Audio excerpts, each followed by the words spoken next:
গো গেলা কই চিতে লাগছে কটা ভাত দাও পেটে সুসে ধরছে সিসি করতেছে পেটের ভিতরে ওই এলো আমার হইছে যত চাল ভাত দাও চাল দিয়ে গেছে 2 দিন আগে 2 কেজি চাল দিয়ে গেছে 7 দিন আগে আর আজ দিয়ে সেটা তো ভাত তা চাল নাই কোন দুটো ভাত চাল ছিল তাতে রান্না করলাম এবার তারে দাও একটু পরে ছেলে এসে পড়বে ছেলে দাও এই রেমালের তাণ্ডবে ঝড়ে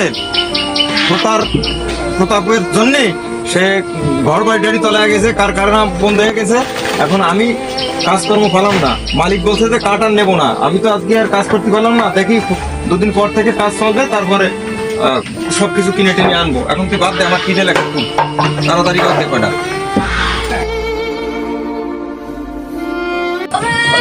ওই ভাত দাও, ওই ওই ছেলে আমারই ভাত দাও, এদিকে একজনের ভাত দাও, ছেলে ভাত দাও, কাজ নাই কর্ম নাই, দিন ভরে ঠই ঠই ঠই করে বেড়াবে, ভাত দাও।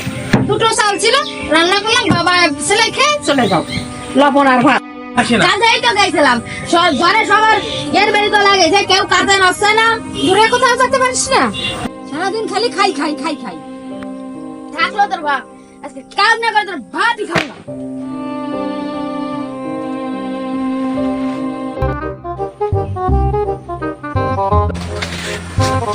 দাঁড়া দাঁড়া, ও যে দ্বীপ বসে না, চল দেখি তো। দ্বীপ একা একা বসে কি করে রে? তুই একা একা বসে রয়েছিস, তোর কি মন খারাপ? তো আমার কাছে সব খুলে বলতো। কি বলবো, দুঃখের কথা। আমার দাঁড়িয়ে গেছি ভাত খাতি, তা বকাবকি করছে, বাড়ি চাল ডাউন নাই, ঝড়ে তা ঘর বাড়ি উড়ে গেছে, তা কোনো কাজ কাম পাচ্ছি না, সবাই দাঁড়িয়ে যেতে বলছে, ঘর বাড়ি উড়ে গেছে ঘরে, এখন আর কেউ কাজ দেবে। কি করব এখন, কোথায় যাব? আমার মামা বিদেশে লক্ষ্য দেয়, 3 মাস আগে ওই পাড়ার রহিম রে বিদেশে উঠেছে, সে বাড়ি বড় বিল্ডিং জুড়ে দিছে। তুই যাবি? কি করব বন্ধু, কিভাবে কি আমি কেমনে বিদেশে যাব? আরে দোস্ত, সব বুঝতো আমার, চল দোস্ত।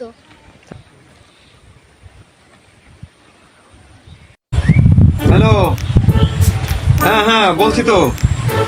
আরে এই গত কালকে যে শিপটা পাঠাইছি, ওই শিপে 5টা লোক পাঠাইছিলাম, সেটা এতক্ষণে বোধহয় পৌঁছে গেছে। ওই জাকিরি বলিস ওইখান দিয়ে ওকে নিয়ে যাবে, ঠিক আছে? ওইখানে নামবে, জাকিরি বলে ওইখান থেকে ওদেরকে নিয়ে যাবে, ঠিক আছে? জাকিরকে বলে ওইখান থেকে নিয়ে যেতে বলবে। আমি আগামীকাল আরেকটা শিপ আছে, সেখানেও আরো 10টা লোক পাঠাবো। রেডি, তাদের কাগজ সব রেডি হয়ে গেছে, ওরা চলে যাবে। হ্যাঁ, হ্যালো হ্যালো, কে? এই রাজাউল? হ্যাঁ হ্যাঁ হ্যাঁ, কেন টাকা পাঠায় নাই?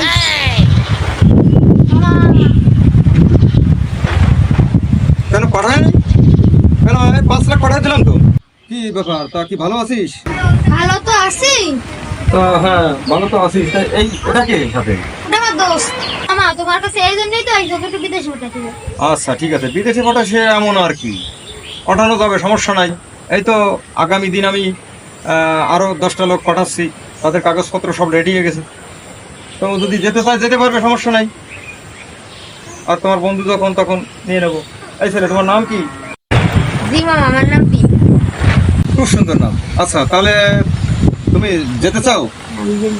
তাহলে আমি পাঠা দিতে পারবো, কোনো সমস্যা নেই। তবে তোমার তো কিছু টাকা দেওয়া লাগবে, টাকা না হলে তো আর বিদেশে এমনি এমনিতে যাওয়া যাবে না। জি মামা, বিদেশ যেতে কি কি লাগবে? কি লাগবে? বেশি কিছু লাগবে না। তোমার একটা ভোটার আইডি কার্ডের ফটোকপি, এটা নিয়ে আসলে হবে। আর আমি তো প্রতিজনকে প্রত্যেকবার 5 লক্ষ টাকা করে নিই। এখন তুমি যেহেতু ভাগ্নের বন্ধু, তুমিও ভাগ্নের মতো, তো তোমাকে 3 লাখ টাকা দিতে হবে। এর কম হলে কিন্তু আমি পারবো না। তাহলে তুমি অন্য জায়গায় যেতে পারো। যদি 3 লাখ টাকা ম্যানেজ করতে পারো, তাহলে তোমাকে খুব দ্রুত আমি পাঠিয়ে দিতে পারবো। দেখা গেল যে তুমি 2 মাসের মধ্যে সব ঋণ ফিন শোধ হয়ে যাবে, তোমার অনেক বিল্ডিং করার মতো এরকম ব্যবস্থা তোমার হয়ে যাবে। এই যে মাত্র কয়েকদিন আগে ওই পাড়ার রহিমকে পাঠিয়েছিলাম, সে তো বাড়িতে দালান জমি দোতলা করা। এখন তুমি যে দেখো, এই টাকার ব্যবস্থা যদি করতে পারো, তাহলে তাড়াতাড়ি নিয়ে আসো। ভাগ্নের সাথে আছে, যেহেতু ভাগ্নের বন্ধু তুমি, আমি তাই তোমাকে এতটা সুযোগ দিলাম। আচ্ছা মামা, তাহলে আমরা তাড়াতাড়ি টাকা জোগাড় করার চেষ্টা করছি। আয় বসবো। হ্যাঁ চল।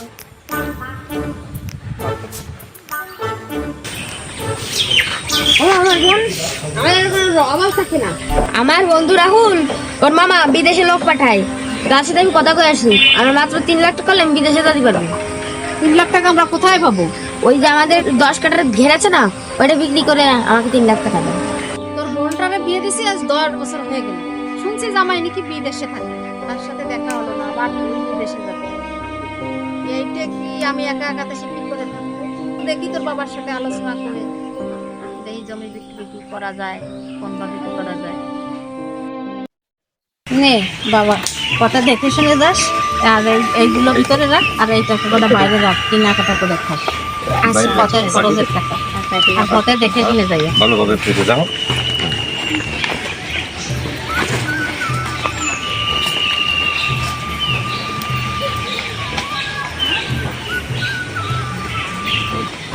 হ্যাঁ হ্যাঁ ঠিক আছে। হ্যাঁ তুমি ওখানে এসে দাঁড়াবে। হ্যাঁ ওই স্ট্যান্ডে ওখানে দাঁড়াবে, বাসের ওখানে স্ট্যান্ডের ওই যে কাউন্টার আছে, কাউন্টারে ওখানে দাঁড়াবে। আমার এখান থেকে লোক যাবে। হ্যাঁ আমি ঠিকানা লিখে দেবো ওকে, ও আসবে এই কিছুক্ষণের মধ্যে চলে আসবে। ওখান থেকে তুমি ওকে ওখানে নিয়ে যাবে। হ্যাঁ হ্যাঁ হ্যাঁ ঠিক আছে ঠিক আছে। হ্যাঁ ঠিক আছে, আমি বলে দেবো, সব কিছু বলে দেবো, ডিটেলস আমি লিখে দিচ্ছি, ওকে লিখে দিচ্ছি। আচ্ছা আচ্ছা ঠিক আছে। মা, মা, হ্যাঁ এই তোমার কথাই তো বলছিলাম এতক্ষণে ধরে, আমি ওই ফোনে বলছিলাম যেখানে তুমি পৌঁছাবে সেইখানটার কথা বলছিলাম। স্যার ঠিক আছে, আমি সব কিছু দেখলাম, সবই ঠিক আছে, অসুবিধা নেই। কটা খুচরো টাকা এখানে এটা। মামা, এটা আমার হাত খরচের জন্য বাইরে ও গেছিলাম। আচ্ছা আচ্ছা ঠিক আছে, তোমার কাছে ওটা রাখো তাহলে। আর একটু দেখলাম আমি খুলে ফেলে সব ঠিকই আছে, সমস্যা নাই। আর আমার ওখানে ফ্লাইটের কথা বলা আছে, কালকে ফ্লাইট যাবে, তুমি ওখানে চলে যাবে। এখন আমি তোমাকে একটা ঠিকানা দিচ্ছি, এই ঠিকানাটা লিখে দিচ্ছি, এখানে যে তুমি নামবে, তোমার কোনো ভয় নেই, ঠিক আছে? আচ্ছা দাঁড়াও, আমি তোমাকে একটা ঠিকানা দিচ্ছি, ঠিকানাটা লিখে দিচ্ছি, তুমি ঠিক ঠিক এখানে যাবে। ওখানে আমার লোক আছে, তুমি এই ঠিকানায় যে ওখানে দাঁড়াবে, ওই যে কাউন্টার আছে, কাউন্টার অফিসের সামনে দাঁড়াবে, সেখানে আমার লোক থাকবে, ও এসে তোমাকে নিয়ে যাবে। আর আমি ফোনে ওর সাথে কথা বলে দেবো যে ওখানে গেছে। আর তোমার নামটা দীপ, বলবে যে আমার নাম দীপ, ওখানে লেখা আছে সব কিছু। তারপরেও তুমি বলবে, তোমাকে ওখান থেকে ও নিয়ে যাবে, তোমার কোনো ভয় নেই, ঠিক আছে? সব ওকে, আমার সাথে দেখা হতেও পারে, নাও হতে পারে। তাহলে বাবা আমি আসি।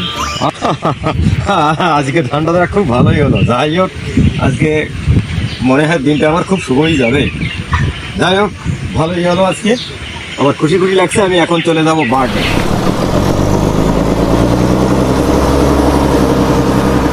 হ্যালো বস, আমি তো অনেকক্ষণ ধরে দাঁড়িয়ে আছি, এখনো তোকে দেখছি না। ও হ্যাঁ হ্যাঁ, একটি বাস এসে থামছে, দেখি ছেলেটা আসছে কিনা ওখানে।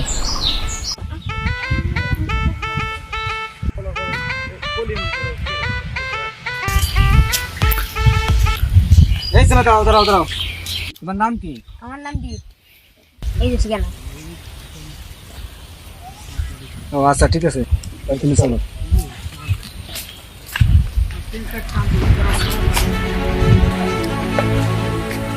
হ্যালো বস, ছেলেটাকে পেয়েছি আমি, এই যে নিয়ে আসছি। আচ্ছা আচ্ছা। বস বস, হ্যালো বস, বস দাঁড়ান। ও হ্যাঁ, তুই এসে গেছিস, তো ভালোই হলো। আমি এসেছি। বস একটু কথা আছে, একটু শোনেন। নার্সিং হোমে একটু ঝামেলা হয়েছে বস। কি ঝামেলা হয়েছে? পুলিশে হসপিটালে রেড দিছে। বস বলছে ছেলেটাকে আজকে আপনার হেফাজতে রাখতে। তাহলে এটা তোমার রুম, তুমি আজকে এখানে থাকো, খাবার দাবার সব দেবো, কালকে তোমার ফ্লাইট।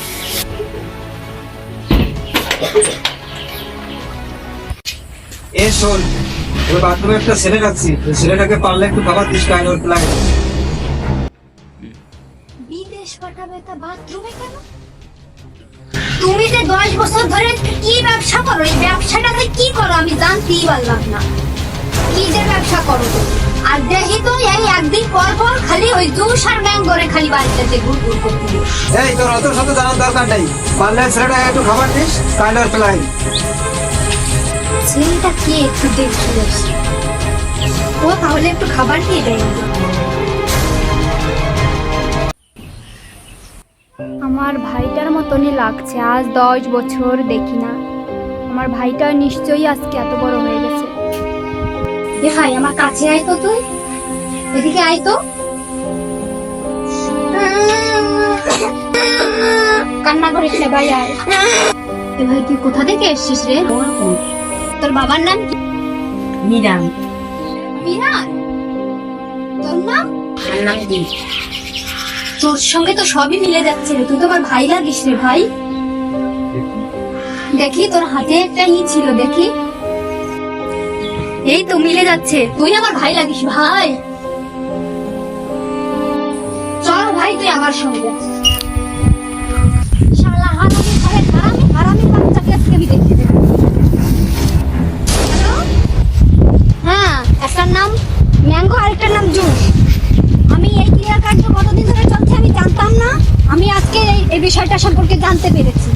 আর হারামি বাচ্চা আমার ভাইটাকে পর্যন্ত ছাড়লো না, আজকে আমার ভাইটাকে পর্যন্ত নিয়ে এসেছি।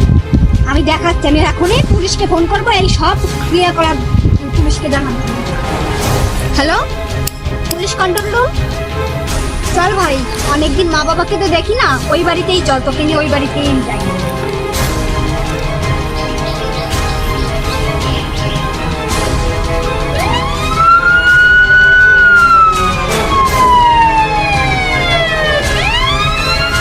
হ্যালো গাইস, আপনারা যে স্ক্রিনে ভিডিওটা দেখলেন এটা হচ্ছে আপনাদের সামান্য বিনোদনের জন্য তৈরি করা হয়েছে। আর আপনারা এই আমাদের দেশে হচ্ছে গিয়ে এরকম অপকর্ম করা হয়ে থাকে, তো হচ্ছে আপনারা এটা থেকে সতর্ক থাকবেন এবং বিরত থাকবেন। আমাদের যদি এই নাটকের কোনো ভুল ভ্রান্তি হয়ে থাকে তো ক্ষমা সুন্দর দৃষ্টিতে দেখবেন। ধন্যবাদ।